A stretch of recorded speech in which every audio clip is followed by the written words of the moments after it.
Hey, good morning everybody, and welcome to the vlog. You guys know that I've got my please do not disturb. I am laying eggs right now. My girl Lucy laid 2 eggs. I had told you she stopped, and I don't really know what's going on. So heart's up a little bit. I'm hoping that she has a clutch of eggs. It's going to be really exciting. Let's take a peek and see what she has going on. No! You can still tell she's kind of full of eggs, so she didn't lay last night. I thought for sure she was going to lay last night. I'm not 100% sure what this means, but I have a couple theories, but I think it's going to be okay.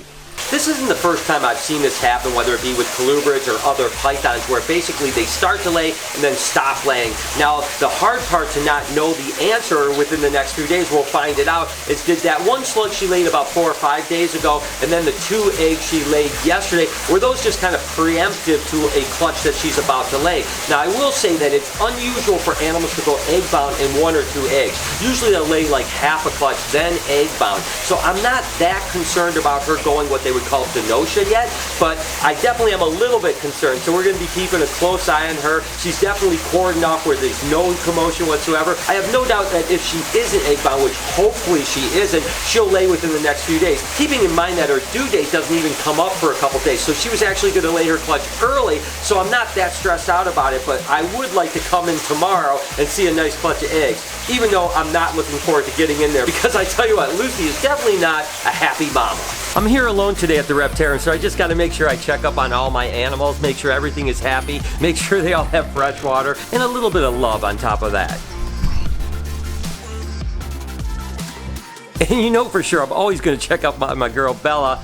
Oh, Bella, your glass is always dirty. I tell you what, she sneezes on this glass so much. Every day we have to clean it 2 or 3 times. I remember the first time that I saw Bella sneeze, I was like, oh my gosh, she must be sick. And then I did some research on it, because I've always read that marine iguanas actually sneeze out salt. Well, it turns out that a lot of other iguanas, including rhino iguanas, do the same. You see, what happens is the kidneys actually filter salt out of the bloodstream, but the kidneys require a lot of water in order to do that. So if iguanas are actually intaking a lot of salt, of course a lot of their hydration is kind of filled with salt, and the kidneys can't do their job. So they actually have a specific gland that's just above their nostrils that actually filters out the salt, and then they sneeze it out. It's really weird, and it's not just specific to iguanas. Believe it or not, some crocodilians even have the same exact thing, but in particular, pretty much all iguanas will sneeze out salt. So even though it seems weird, and it certainly is a hassle cleaning this glass 2 or 3 times a day, it's just kind of the part of keeping an iguana. And you can actually see a little bit of the salt buildup in the nostrils. That's just kind of part of it.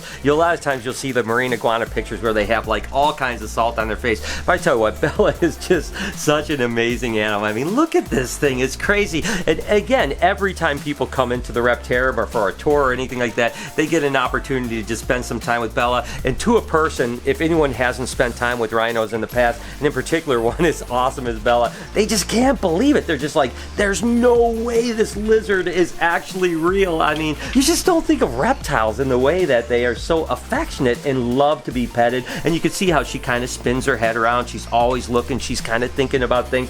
Even sometimes she'll tilt her head. I absolutely love this lizard. I mean, she is just the coolest thing in the world.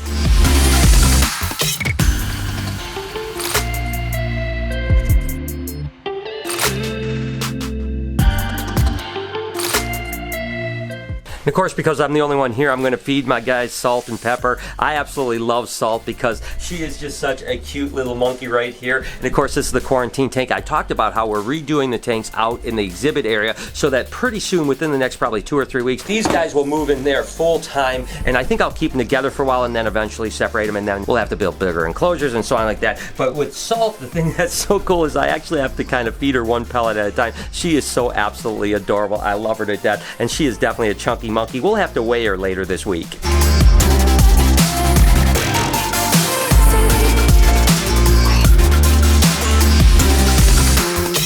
Oh, look at Peach's shed. She's got a new set of skin on her right now.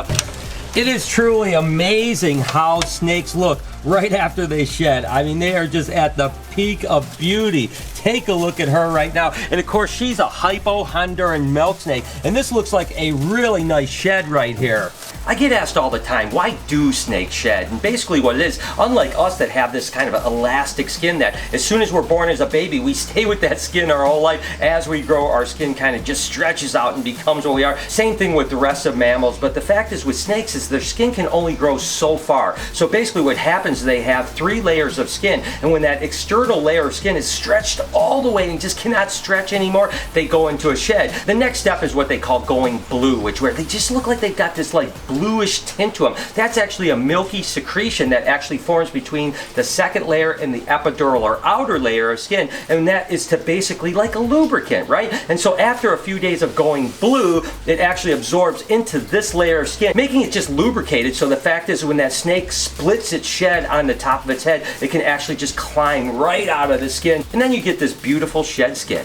But whoo doggy, that snake looks incredible. Now it's interesting, the Hypo-Honduran milk snakes originated mainly from something that was called the Tangerine Dream line that Bill and Kathy Love produced years ago. And they just thought it was a super uber clean Honduran milk snake that was just like lacking most of the black pigment through line breeding or something like that. And then of course they realized it was a recessive mutation. Now there might have been another line that I'm not aware of, but I think that the majority of them came from that line. And again, you can just see the lack of black in it, or that hypomelanism is what causes that super uber clean, and of course almost that grayish purplish banding. Oh man, I tell you what, Peaches looks really good after a shed, and she is gorgeous.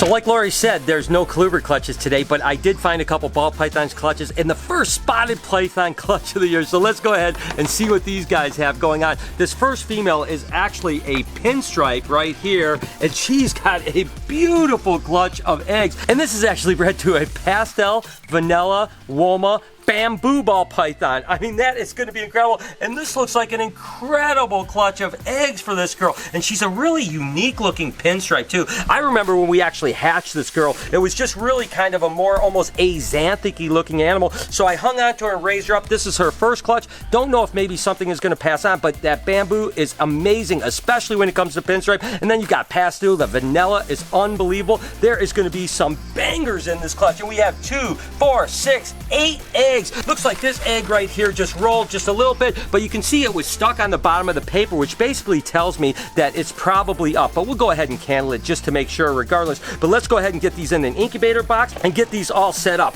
Again, I'll take this egg, kind of keep that separate so that we'll know we'll candle that one. And then I'll take these guys here and just slowly, gently pull them off so that Mama doesn't get too mad at me.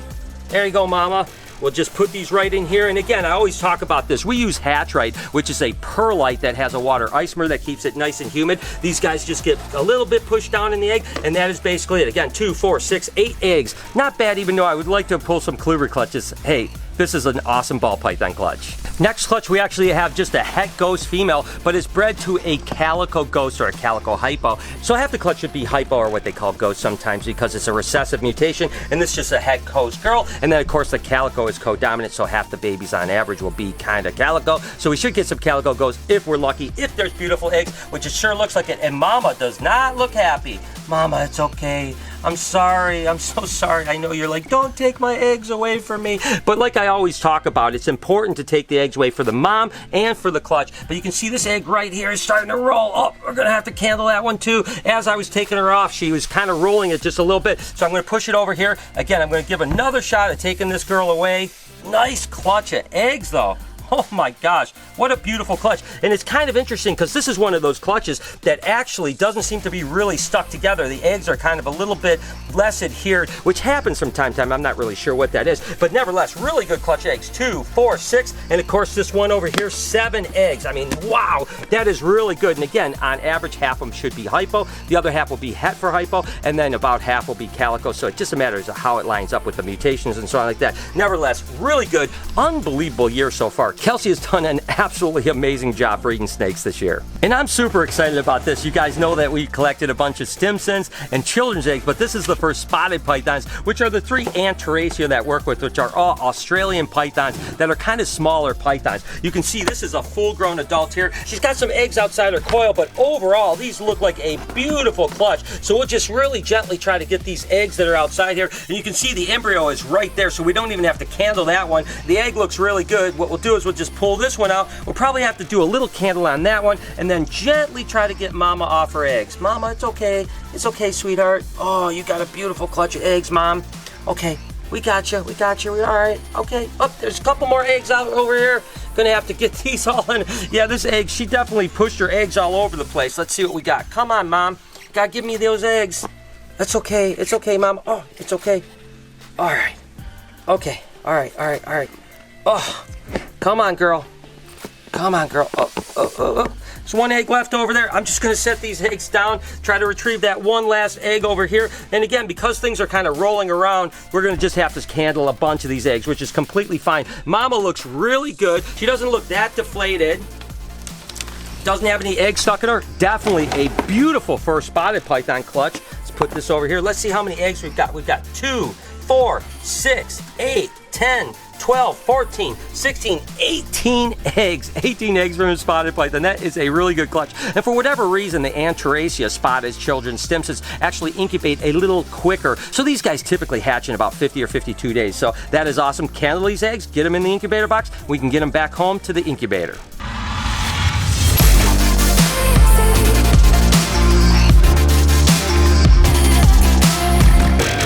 And like I've always mentioned, you just want to have that embryo at the top of the egg, so if an egg rolls, it can potentially go bad or whatever. I just basically take my iPhone, you can take a little flashlight, whatever it is, and I point it at the egg, and I'm just basically looking, and I'll even just barely jiggle the egg, and I'm looking for that embryo, which is right there. You can actually see there's a nice big red spot, network of veins, and that's what I'm actually looking for. That just basically tells me that the embryo is on top of the egg. I've got to do it with one more egg. And then again, you remember the one egg rolled in the other clutch, and sure enough, well, no, it's actually pretty good. It was just barely off center. You can see it right at the top where my nail is, right there. You can see all that network of veins right now. That's basically what you want to see. And that's a great sign, because that strong network of veins in that embryo like that, those are really fertile eggs. The one snake that I am so excited to see when she lays eggs, and it should be any day right now, is this girl here, my black-tailed Crebo. Oh, she's not in her egg box, so I know she didn't lay eggs. Look at how absolutely distended she looks right now. I am so excited to produce these. Of course, Rico is the dad, and oh my gosh, if I get some good eggs and actually hatch out little baby Crebos, I'm gonna freak out. I don't know, that whole dry mark on, which is Crebos, Indigos, and stuff like that, they're just some of the most incredible snakes that I've ever worked with. So I'm so lucky that we had success this year, and this girl is just loaded up with eggs right now. But again, it's just one of those days where it seems like for whatever reason Colubers just aren't laying eggs today, which is completely fine. I know tomorrow we'll probably have a ton of eggs, and that's the way the season goes. There's a lot of ups and downs when it comes to that, but at least we did get some cool python clutches today. While I'm down here in the dungeon, I just wanted to check up on some of my rainbow boas. Oh my gosh, we have a bunch of Brazilians that are just loaded up with babies, I tell you what. And what's interesting is that we bred them slightly different this year. Last year we literally had a horrible year with Brazilian rainbows. So this year we just bred them just a little bit earlier, we cooled them a little bit differently, and then we put them in groups of like 2 or 3 females. Remember when I was talking the other day about how sometimes snakes' ovulation can kind of almost pass on to other snakes? So we thought if we put 2 or 3 females together with one male, maybe they would all kind of grow their follicles at the same time. And I tell you what, I'm not sure if that was the secret or not, but pretty much all of our Brazilian rainbow boas are loaded up with babies. But again, they're live bearing snakes, and the one thing that I've learned in the 30 years I've been breeding snakes is never count your baby snakes before they're born, especially with boas, because they can break your heart. You can have stillborns, you can have slugs, all kinds of stuff. But as for now, things certainly look good. Now that the Reptarium is kind of popping and stuff like that, there aren't many days that I'm here alone at BHB, so it's kind of a little weird and kind of awesome at the same time. You know,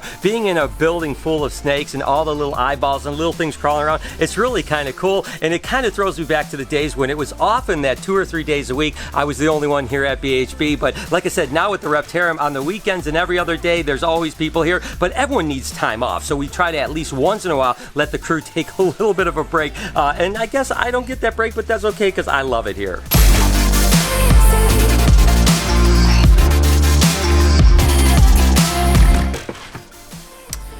No eggs today, kind of a weird day because I have a lot of stuff due, but you know what? I'm sure we'll get some more clutches tomorrow. And again, when I'm here alone, I get a chance to just kind of look through and see a bunch of animals. I don't know. For some reason, it's just much more tranquil, but this is really cool. This is a Miami diffused motley corn snake. And I'll be honest with you, that thing is crazy. I remember when it was a little bit younger, and I really haven't seen it because Eric's been taking care of it. And just going through some of Eric's razors, holy cow, some of the animals that I haven't seen in a month or so, because I'm so busy with other things, have looked so cool. Take a look at the red on this scaleless rat snake, and oh, it's a cheeky little monkey too. What is your problem, little guy? It's our, oh, careful, careful, careful. Oh my God, I tell you what, it is a hyper little dude, but wow, is that thing gorgeous. And speaking of gorgeous, look at this. This is actually an amber motley scaleless corn snake. Oh my gosh. Now the amber is actually a hypo caramel corn snake, so it's a double recessive. Then of course you have another recessive with the scaleless, so a triple recessive snake. Oh my God, that thing is stunning. Again, I love sometimes just kind of tooling around and looking at snakes. It's something because I'm so busy, I don't do nearly enough of it. And every now and then, I just need a day like today. So I tell you what, with any luck, I hope that Lucy will lay tomorrow or in the next couple days. I know that I'm not necessarily looking forward to the battle that's going to ensue, but I cannot wait to see if she lays a good clutch. Now that she's got a couple good eggs, I'm really excited to see what's going to happen. But as for now, I'm just going to wish you guys an amazing day and tell you how much I love you guys. Do me a favor, be kind to someone. I promise I'll see you guys tomorrow.